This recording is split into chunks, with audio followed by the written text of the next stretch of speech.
નમસ્કાર મિત્રો, જય શ્રી કૃષ્ણ, મહાદેવ હર. મિત્રો, ઘણા બધા જ્યોતિષના સુંદર મજાના સરળ પ્રયોગ દરેક વિડીયામાં આપી રહ્યો છું. આપણા જે પણ પ્રશ્નો આવે છે એના ઉત્તર આપવાની પૂરેપૂરી મારી ટ્રાય હોય છે અને એ ઉત્તરથી આપને લાભ થાય એવો હું પ્રયત્ન કરી રહ્યો છું. આજનો બહુ જ સુંદર વિષય છે, સંતાન સુખ ક્યારે મળે, સંતાનની પ્રાપ્તિ ક્યારે થાય. આવા ઘણા બધા પ્રશ્નો મને આવી ચૂક્યા છે, મેલમાં આવી ચૂક્યા છે, ફેસબુકમાં, વોટ્સઅપમાં અને ઘણા બધા મિત્રોના આવા પ્રશ્નો આવ્યા છે. તો મિત્રો, આજે 3 પ્રશ્નોના જવાબ આપવાનો પૂરેપૂરો હું પ્રયત્ન કરીશ. એક તો જ્યોતિષની દ્રષ્ટિએ ક્યારે સંતાન સુખ મળે એ આપણે જાણશું. બીજું કે અમુક સરળ પ્રયોગો હું તમને બતાવીશ જેનાથી ઈશ્વરની કૃપાથી આપના ઘરે સંતાન થાય.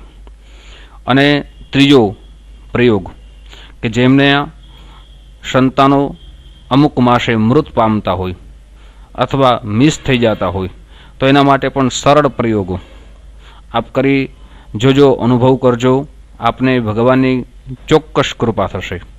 તો મિત્રો, પહેલાં એ વાત કરીએ. આજે આપણે આધુનિક યુગમાં જીવીએ છીએ.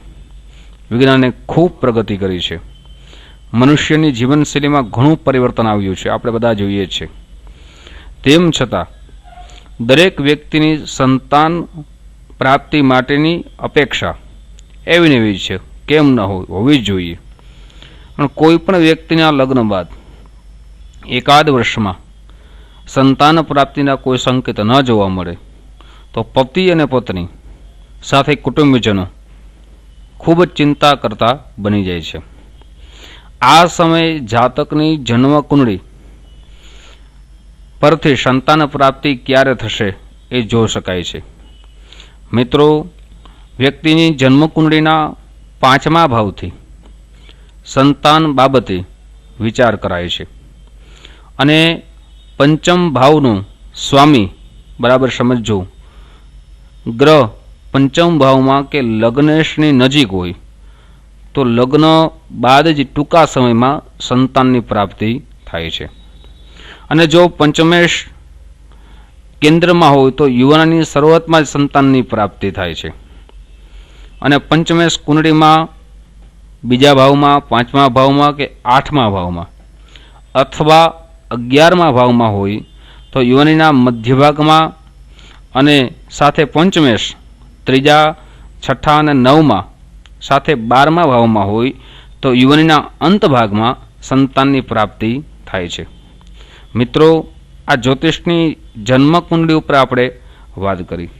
હવે સુંદર મજાના આપણે હું સરળ પ્રયોગ બતાવવા જઈ રહ્યો છું જેનાથી આપના ઘરે સુંદર સંતાન પ્રાપ્તિ થાય. એક આપને બહુ જ સુંદર શ્લોક છે. આપ આ શ્લોકનું અનુષ્ઠાન કરશો અથવા 1.25 લાખ જપ કરશો અથવા તો રોજ પતિ અને પત્ની 11 માળા એ કરશો તો ચોક્કસ ભગવાનની આપની ઉપર કૃપા ઉતરશે.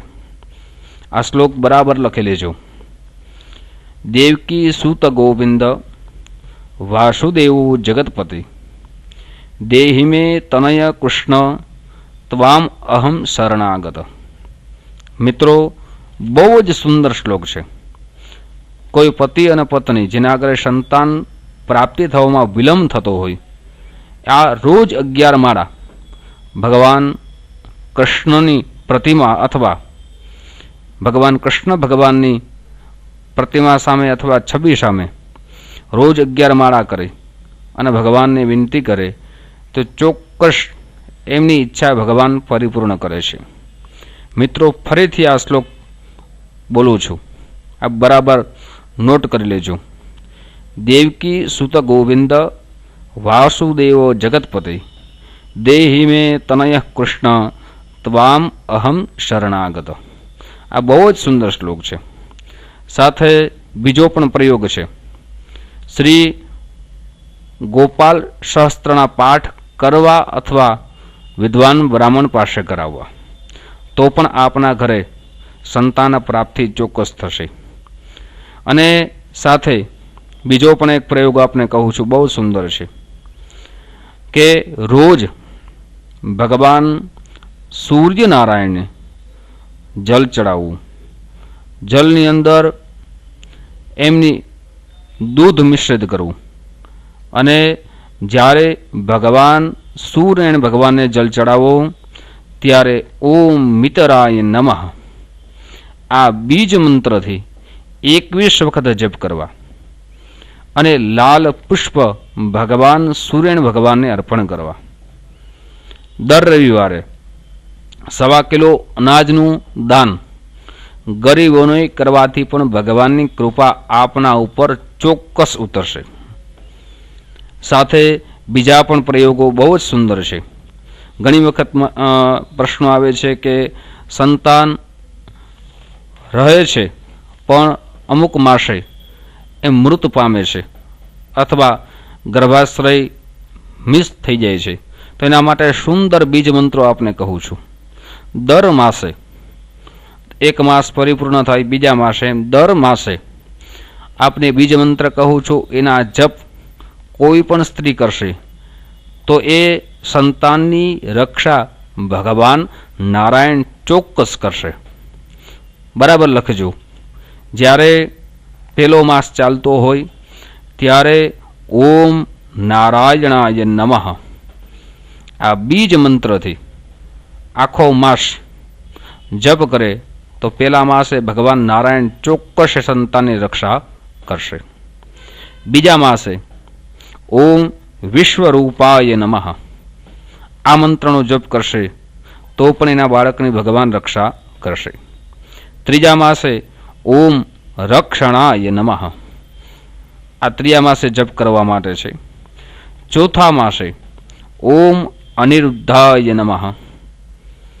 પાંચમા માસે ઓમ સુદર્શનાય નમઃ. છઠ્ઠા માસે ઓમ પુરુષોત્તમાય નમઃ. સાતમા માસે ઓમ અમૃતાય નમઃ. આઠમા માસે ઓમ રક્ષણાય નમઃ. નવમા માસે ઓમ અનંત શ્રીએ નમઃ. અને 10મા માસે ઓમ જીત મન્નાવે નમઃ. આમ 10 માસ સુધી કોઈ પણ સ્ત્રી આ 10 માસ સુધી અલગ અલગ મંત્રોથી જપ કરશે તો ચોક્કસ ભગવાન એના બાળકની રક્ષા કરશે.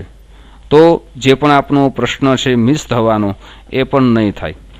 સાથે એક બીજા પણ પ્રયોગો છે જે પણ બહુ જ સુંદર છે કે જ્યારે પણ સારા સમાચારના ખબર પડે ત્યારે રાધાકૃષ્ણ ભગવાનની મંદિરે જઈ ચાંદીની વાસળી ભગવાનના ચરણમાં અર્પણ કરે તો પણ એનું સંતાન બહુ જ સુંદર થશે અને ભગવાન એની રક્ષા કરશે.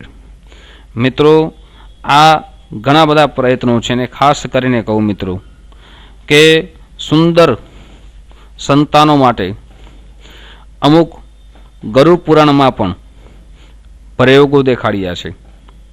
ઉત્તમ સંતાન માટે ખાસ કરીને ઋતુ સમયનો 7 દિવસ છોડી દેવો જોઈએ અને 14મા દિવસે બંનેને મિલન કરવું જોઈએ તો એનું સંતાન પણ ઉત્તમ થશે.